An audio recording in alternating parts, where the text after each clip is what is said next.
حدیث نبوی صلی اللہ علیہ وآلہ وسلم۔ مفلس کون؟ رسول کریم صلی اللہ علیہ وآلہ وسلم نے فرمایا، کیا تم جانتے ہو کہ مفلس کون ہے؟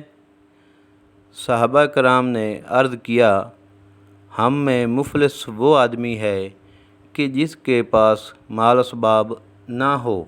آپ صلی اللہ علیہ وآلہ وسلم نے فرمایا، قیامت کے دن میری امت کا مفلس وہ آدمی ہوگا جو نماز، روزے، زکوٰۃ سب لے کر آئے گا، لیکن اس آدمی نے دنیا میں کسی کو گالی دی ہوگی، کسی پر تہمت لگائی ہوگی، کسی کا مال کھایا ہوگا، کسی کا خون بہایا ہوگا اور کسی کو مارا ہوگا، تو ان سب لوگوں کو اس آدمی کی نیکیاں دے دی جائیں گی، اور اگر اس کی نیکیاں ان کے حقوق کی ادائیگی سے پہلے ختم ہو گئیں تو ان لوگوں کے گناہ اس آدمی پر ڈال دیے جائیں گے اور اس آدمی کو جہنم میں ڈال دیا جائے گا۔